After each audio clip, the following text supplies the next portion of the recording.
நாதாக்கள், ஷேகுமார்கள், குறிப்பாக நம்மவர்கள் மீதும் அனைவர்கள் மீதும் உலக மக்கள்கள் அனைவர்கள் மீதும் அல்லாஹ்வின் சாந்தியும் சமாதானமும் கருணையும் ஈரேற்றமும் என்றென்றும் இறங்கிக் கொண்டே இருக்கட்டுமாக. அல்லாஹ்வின் நல்லடியார்களே, அருமை பெரியார்களே, நாம் ஒரு குழப்பமான காலகட்டத்திலே அமர்ந்திருக்கின்றோம். அதில் எவ்வாறு வாழ்வது, எவ்வாறு இறைவனை வணங்குவது, எவ்வாறு பெருமானார் ரசூலுல்லாஹி கரீம் ஸல்லல்லாஹு அலைஹி வஸல்லம் அவர்களிட்ட கட்டளையை நிறைவேற்றுவது என்பதை உறுதிமிக்க வாழ்க்கையோடு வாழ்வது எவ்வாறு என்று இஸ்லாம் அழகான முறையில் நமக்கு சொல்லி தந்திருக்கின்றது. நம்மை வழிகெடுக்க நெடுங்காலமாக நெடுந்தூரமாக சைத்தான் வந்து கொண்டே இருக்கின்றான். நம்மை சுற்றிலும் 1000 சைத்தான்கள் உலவிக் கொண்டே இருக்கின்றன. அவற்றை விட்டு பேணுவது எவ்வாறு, பாதுகாப்பது எவ்வாறு? ஒவ்வொரு விஷயத்தையும் நாம் சிந்தனை செய்து பார்க்கும் பொழுது தவறு எங்கே இருந்து வந்தது என்று சிந்தனை பார்த்தால் சைத்தானுடைய சூழ்ச்சியில் நாம் மாட்டிக்கொண்டிருப்போம் என்று தெல்ல தெளிவாக விளக்க முடிகின்றது. நல்லா தானே இருந்த ஏன் எவ்வளவு பிரச்சனை, அதற்கு பின்னால் இவன் இருக்கின்றான் என்று தெளிவாக தெரிகின்றது. அதை விட்டு பாதுகாப்பது எவ்வாறு?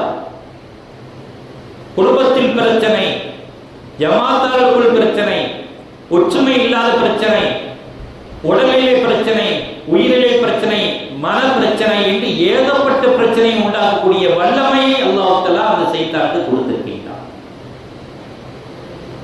அவனிலிருந்து வெற்றி பெறக்கூடிய ஒரே ஒரு ஆயுதத்தை பெருமானார் ரசூலுல்லாஹி கரீம் ஸல்லல்லாஹு அலைஹி சொல்லி தந்திருக்கின்றார்கள். பொறுமையாக இருந்து கொள்ளுங்கள், பொறுமை காத்துக் கொள்ளுங்கள்.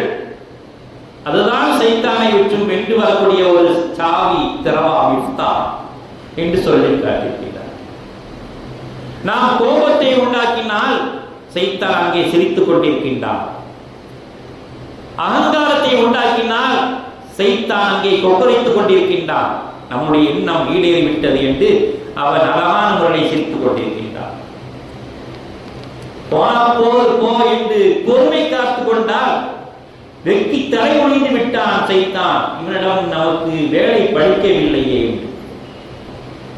இறைவனுக்காக யாருக்காக வேண்டி நான் மௌனம் காக்கவில்லை, உன்னை விட எனக்கு 1000 மடங்கு பேசக்கூடிய சக்தியும் வல்லமை அல்லாஹ் எனக்கு தந்திருக்கின்றார். ஆனால் பிரச்சனையிலிருந்து மீள்வது அதுவல்ல. என் இறைவனுக்காக வேண்டிய அமைதி காத்தேன், என்னுடைய ரசூலுக்காக வேண்டிய அமைதி காத்தேன் என்று அமைதி காத்தோம் என்றால் நிச்சயமா நம்மை விட்டு சைத்தான் விரண்டு ஓடுகின்றான் என்று பெருமானார் ரசூலுல்லாஹி கரீம் ஸல்லல்லாஹு அலைஹி சொல்லி காட்டினார். சைத்தான் தன் தனிப்பெரும் தவத்தின் வலிமையாக 2000 ஆண்டுகள் வணங்கிய தவத்தின் வலிமையின் காரணமாக இந்த மனிதரை கெடுக்கக்கூடிய ஆற்றல் எனக்கு கொடு என்று அல்லாஹ்விடம் தான் கேட்கின்றான். அவன் சக்தியை தானா எடுக்கவில்லை, அவன் எடுக்கவும் சக்தி இல்லை, அல்லாஹ்விடம் கேட்கின்றான். யா அல்லாஹ், உன்னை 2000 ஆண்டுகள் வணங்கினேன், அந்த தவத்தின் வலிமையை கொண்டு கேட்கின்றேன், இந்த மனிதர்களை கெடுக்கக்கூடிய சக்தியை எனக்கு கொடு, எடுத்துக்கோ, உன்னால் முடிஞ்சதை பார்த்துக்கொள் என்று இறைவன் கொடுத்து விட்டான். ஆகவே தான் இறைவனிட்ட ஆணையை கூட காற்றில் பறக்க விட்டான். சஜதா செய் என்று சொன்ன ஆணையை கூட தூக்கி எறிந்தான். நீ வல்லமை எனக்கு கொடுத்துட்டீல, அதுக்கு மேல உங்களுக்கு என்ன வார்த்தை எல்லாம் கேட்கிறது? இறைவனை பார்த்தே கேட்கின்றான். நீ எனக்கு வல்லமை கொடுத்து விட்டாய், இனி உன்னிடம் கேட்க வேண்டிய அவசியம் எனக்கு இல்லை, நீ சொன்னாலும் செய்யாலும் நான் செய்ய முடியாது. இருமாப்பு கொண்டான். அந்த தகுதியை கொடுத்தது யார்? 2000 ஆண்டுகள் வணங்கக்கூடிய தகுதியை கொடுத்தது யார் என்று சிந்திக்க மறந்து விட்டான். அல்லாஹ் தகுதியை கொடுக்கவில்லை என்றால், 2 மனிதர்கள் இருக்கின்றார்கள், ஒரு மனிதர் நல்ல தொழுகின்றார், ஒரு மனிதர் தொழுகவில்லை. தொழுகின்ற மனிதரை யார் தொழ வைத்தார்? இறைவன் தானே. தொழாமல் வைத்ததும் அதுவும் ஒரு சோதனைக்காக அல்லாஹ் அவரை தொழாமல் வைத்திருக்கின்றார். ஏதோ ஒரு சோதனை, அவர் செய்த பாவமாகவும் இருக்கலாம்.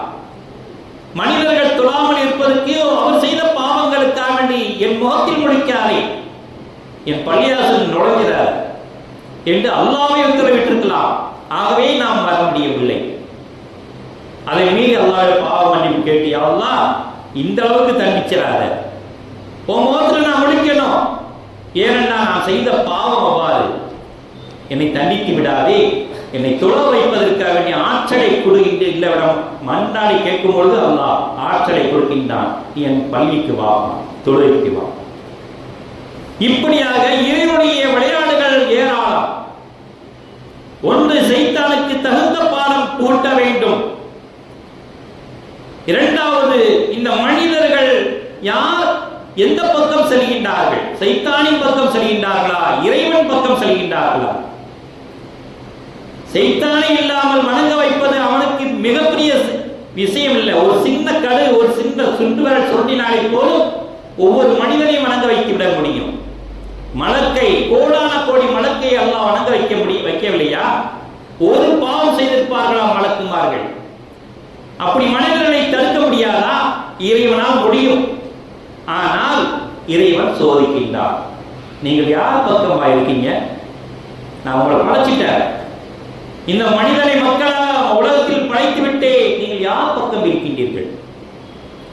என் பக்கமா, படைத்த ரப்பின் பக்கமா, இல்ல படைக்கப்பட்ட அந்த சைத்தானின் பக்கமா? யார் பக்கம்? தேர்ந்தக்கூடிய சக்தி அல்லாஹ் உங்களிடமே ஒப்படைத்து விட்டேன். நீங்க யார் பக்கம் நான் போகும்? மனத்தை படைத்தேன், என்னை மட்டும்தான் வணங்க வேண்டும் என்று கட்டளையிட்டேன். அது அவருடைய விதி. அவர் யார் பக்கம் போக முடியாது. ஆனால் உங்களுக்கு அப்படி அல்ல, படைத்து விட்டேன்.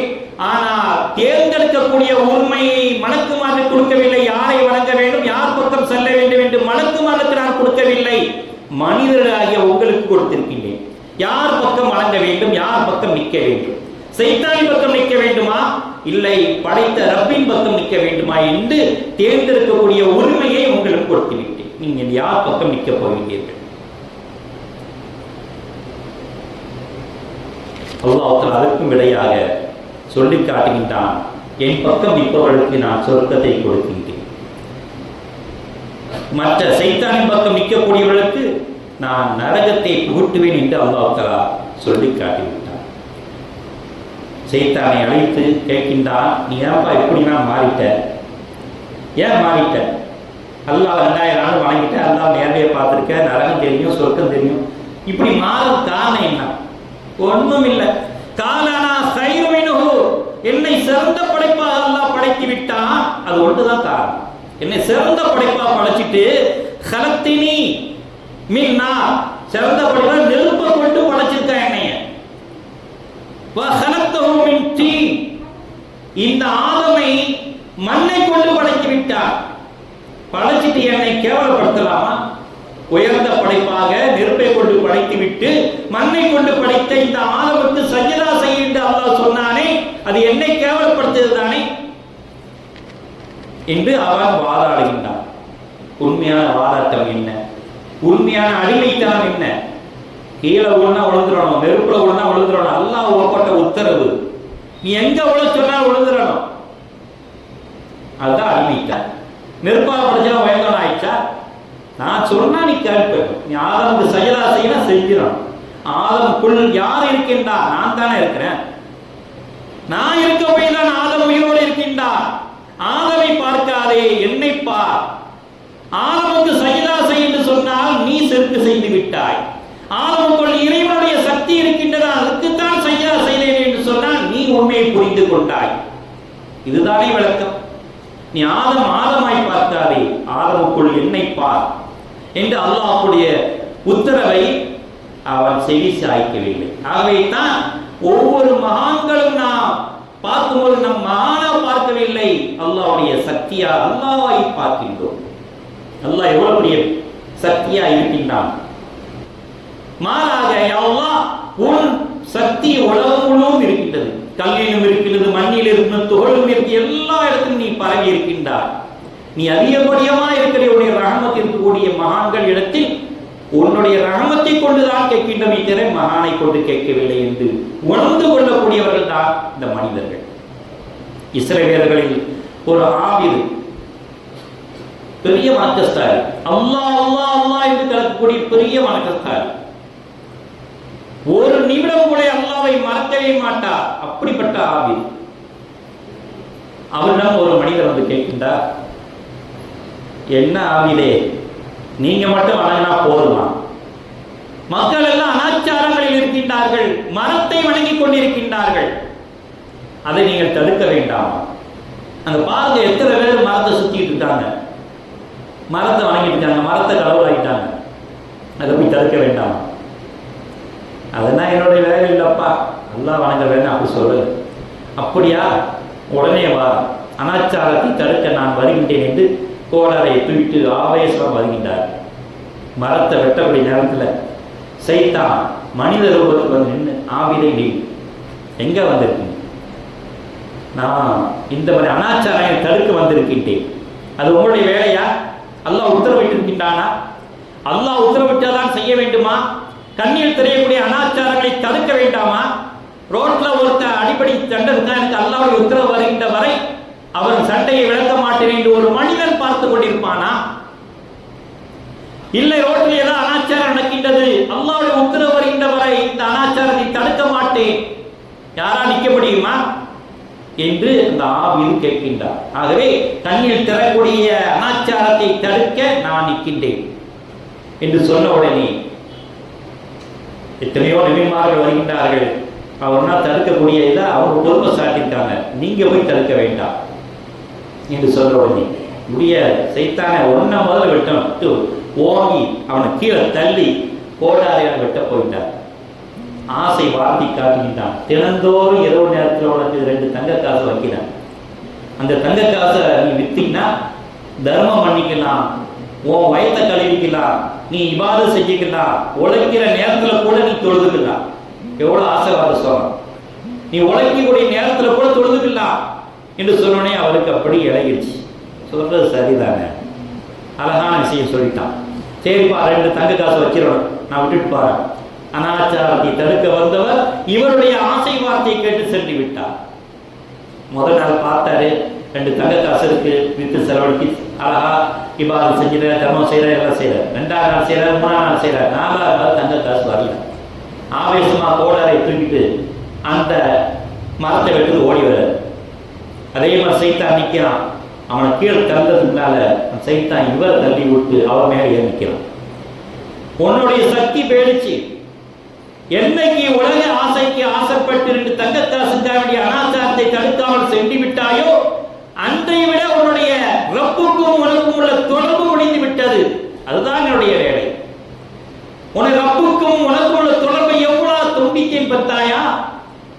என்னை தள்ளிவிடக்கூட சக்தி ரப்போடு நீ தொடர்பு இருக்கபடிதான் என்னை தள்ளிவிட்டார். என்னை இப்பொழுது தள்ளிவிட முடியவில்லை, காரணம் ரப்புடைய தொடர்பு துண்டிக்கப்பட்டு விட்டது, நான் ஆதிக்கம் செலுத்தி விட்டேன் ஒன்னார் அப்படின்னு சொல்லுகின்றான். என்றால் எந்த அளவுக்கு சைத்தான் நம்மை விளையாட்டு காட்டுகின்றான் என்பதை நாம் சிந்தனை செய்து பார்க்க வேண்டும். அல்லாஹ்விடம் அதான் கேட்கின்றான், யா அல்லாஹ் ஃபைன்ன அலைக்க லஅனத்து இலா யௌமித்தீன், நிச்சயமா கியாமத் நாள் தீர்ப்பு நாள் வரை உன் மீது சாபம் உண்டாகட்டுமா என்று அல்லாஹ் சொன்ன உடனே சைத்தான் கேட்கின்றான், கால ரப்பி ஃபஅன்திர்னி இலா யௌமி யுபஅஸூன், என் இறைவனே இறந்தவர்களை எழுப்பப்படும் நாள் வரை எனக்கு அவகாசம் கொடுப்பாயாக என்று கெஞ்சி கேட்டுகின்றான். கால அல்லாஹ் சொல்கின்றான், ஃபஇன்னக மினல் முன்தரீன், எழுப்பப்படுகின்ற நாள் வரை உனக்கு அவகாசம் கொடுக்கின்றேன் என்று அல்லாஹ் உத்தரவு கொடுக்கின்றான். அதுவரையும் நம்மிடம் விளையாட்டு காட்டிக் கொண்டிருக்கின்றான்.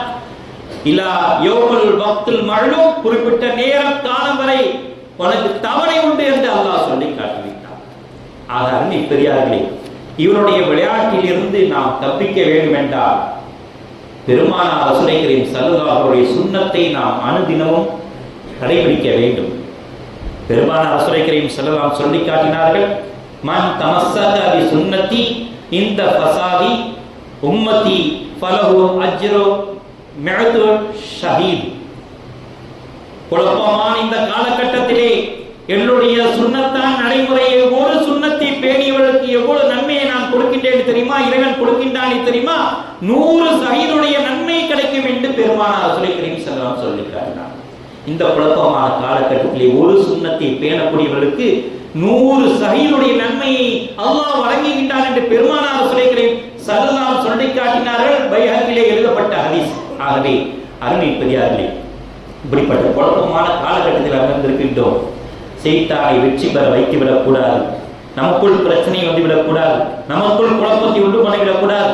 பொறுமை காக்க வேண்டும். பெருமானார் ரசூலுல்லாஹி கரீம் ஸல்லல்லாஹு அலைஹி வஸல்லம் என்னென்ன சுன்னத்துகள் எல்லாம் சொல்லி தந்தார்களோ அதை அவ்வாறே பேணி நடந்தோம் என்றால் நிச்சயமாக 100 ஷஹீதுடைய நன்மை நமக்கு வழங்கப்படும். அப்படிப்பட்ட நன்மையை பெறுவோமாக. யா அல்லாஹ், எங்களை இந்த குழப்பமான காலகட்டத்திலிருந்து காப்பாற்றுவாயாக. யா அல்லாஹ், உன்னிடமே நாங்கள் தவக்கல் வைக்கின்றோம், உன்னிடமே நாங்கள் பொறுப்பை சாட்டுகின்றோம். எங்களுக்கு சகல பாக்கியங்களை வழங்கிடுவாயாக. அல்ஹம்துலில்லாஹி ரப்பில் ஆலமீன். பாரக்கல்லாஹு